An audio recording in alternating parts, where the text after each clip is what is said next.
Poultry ডিম ভাঙলেই ডিমের ভেতর থেকে বেরিয়ে এলো সাপের বাচ্চা, এমনটাই অনুমান করছেন শ্যামলা অঞ্চলের খোট্টাডিহি গ্রামের ডিপাড়ার বাসিন্দারা। এই ঘটনায় আতঙ্কিত এলাকাবাসী। ঘটনাটি ঘটেছে জামুড়িয়া শ্যামলা অঞ্চলের খোট্টাডিহি গ্রামের ডিপাড়ার বাসিন্দা শেখ মান্নানের স্ত্রী মালা বিবি সকালবেলা তার ছেলের জন্য ডিম ভাজতে গেলে ডিমের ভেতর থেকে বেরিয়ে আসে সাপের বাচ্চা। সকালে আমি ভাইতে গেলাম, তো দেখছি ভাঙলাম, তখন বাটিতে ভাঙলাম, তখন দেখছি এই সাপের ছাটা বেরোলো। কি বলতে এটা? পোল্ট্রি ডিম।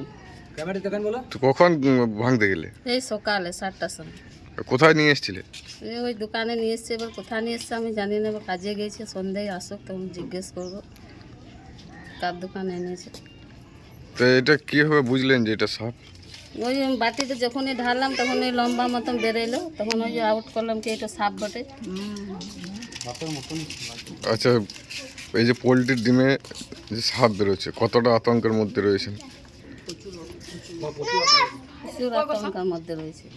কতটা ভয় লাগছে? এটা যদি আপনি না দেখতেন, ঢেলে দিতেন? তো এই খেয়ে নিতে, বাচ্চা ছেলে খেয়ে নিত, যেতে কিছু হয়ে যেত, এই ডিম যেমন বন্ধ হয়ে যেত। এই যদি রাত্রেই ভাইতাম তাহলে কি হতো?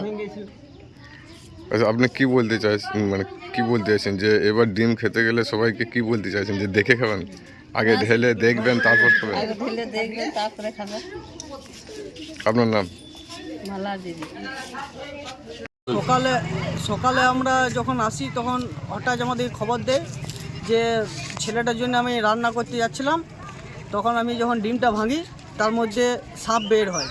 তো এখানে আমরা সবাই খুব আতঙ্কে আছি যে যদি যেটা একটা গরিব মানুষের পুষ্টিকর খাবার পোলট্রির ডিম, তার মধ্যেও যদি এইসব সাপ বা এইসব জিনিস হয়, কীটপতঙ্গ যদি বের হয়, তাহলে মানুষ আর কী নিয়ে খেয়ে বেঁচে রবে। তাই এটা আমরা চাইছি যে সব ফার্ম থেকে ডিমগুলো আসছে যাতে সরকারভাবে ভেরিফাই করে ডিম পাবলিককে দেওয়া হয়, সেটাই আমরা একটু অনুরোধ জানাবো। আমরা খুব এখন আতঙ্কের মধ্যে বাস করছি।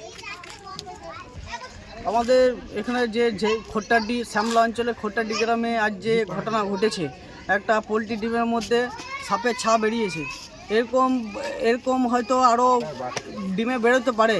তাই আমি পাবলিককে আমাদের অনুরোধ করব, যখন ডিম খাওয়া হবে তখন যাতে ভেঙে দেখে খাওয়া হয়, না হলে মানুষ অসুস্থ হতে পারে।